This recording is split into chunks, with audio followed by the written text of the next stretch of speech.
ಮೀನರಾಶಿ.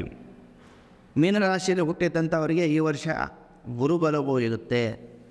ಯಾರ್ಯಾರಿಗೆ ಮದುವೆ ಮುಂಜಿ ಮಾಡ್ಕೋಬೇಕು ಅಂದರೆ ಈ ವರ್ಷ ಮಾಡ್ಕೊಳ್ಳೇಬೇಕು.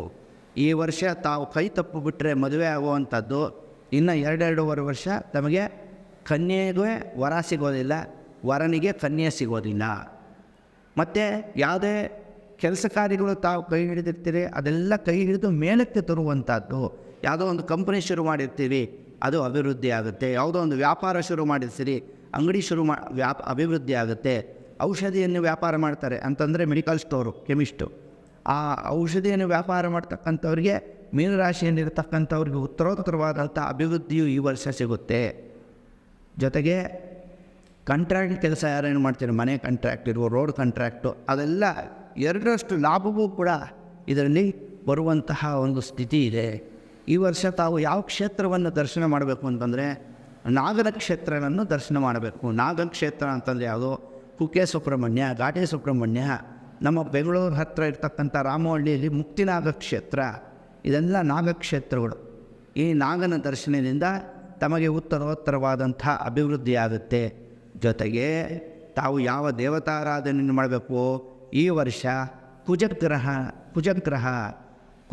ಅಂತಂದರೆ ಸೂರ್ಯ ಚಂದ್ರ ಅಂಗಾರಕ ಗ್ರಹನ ಒಂದು ಆರಾಧನೆಯಿಂದ, ಅಂಗಾರಕ ಗ್ರಹನಿಗೆ ತೊಗರಿಬೇಳೆ ದಾನ ಕೊಡೋದು, ಕೆಂಪು ವಸ್ತ್ರ ದಾನ, ಅದಕ್ಕೆ ಅಭಿಷೇಕ ಪೂಜೆ ಇದೆಲ್ಲ ಮಾಡಿಸೋದ್ರಿಂದ ಗ್ರಹವು ತೃಪ್ತಿಯಾಗಿ ತಮಗೆ ಉತ್ತರೋತ್ತರವಾದಂತಹ ಅಭಿವೃದ್ಧಿಯು ಈ ವರ್ಷ ಆಗುತ್ತೆ. ಅದೇ ರೀತಿ ಇದೆಲ್ಲ ಏನೇ ಇರಬಹುದು, 12-12 ರಾಶಿಗಳಲ್ಲಿ ಹುಟ್ಟಿದಂಥವರು ಮೇಲಿನ ನೋಟಕ್ಕೆ ಈ ಭವಿಷ್ಯ 100% ಆಗೋದಿಲ್ಲ. ಯಾಕೆ ಅಂತಂದರೆ ಇದೆಲ್ಲ ರಾಶಿ ಭವಿಷ್ಯ.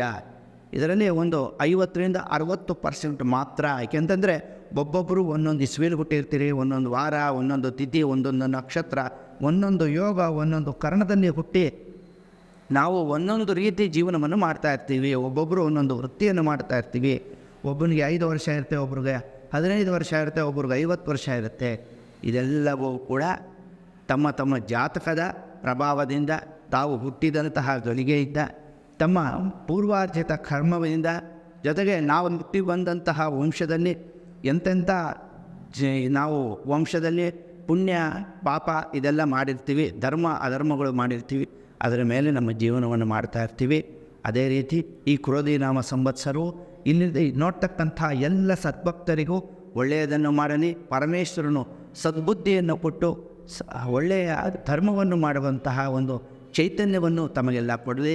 ನಮ್ಮ ದೇಶಕ್ಕೆ, ರಾಜ್ಯಕ್ಕೆ ಸುಭಿಕ್ಷವಾಗಲಿ, ಮಳೆ ಬೆಳೆಗಳು ಚೆನ್ನಾಗಾಗಲಿ, ಒಳ್ಳೆಯ ಧರ್ಮ ಮಾರ್ಗದಲ್ಲಿರ್ತಕ್ಕಂತಹ ರಾಜರು ನಮ್ಮನ್ನು ಬಂದು ಆಳಲಿ, ಧರ್ಮ ಜಾಗೃತಿಯು ಉಂಟಾಗಲಿ, ನಮ್ಮ ದೇಶಕ್ಕೆ ಒಳ್ಳೆಯದಾಗಲಿ ಅಂತ ಹೇಳಿ ಈ 12 ರಾಶಿಯ ಫಲಗಳನ್ನು ಮುಗಿಸ್ತೀವಿ. ಸರ್ವೇ ಜನಾಃ ಸುಖಿನೋ ಭವಂತು, ಸಮಸ್ತ ಸನ್ಮಂಗಳಾನಿ ಭವಂತು. ನಮಸ್ಕಾರ.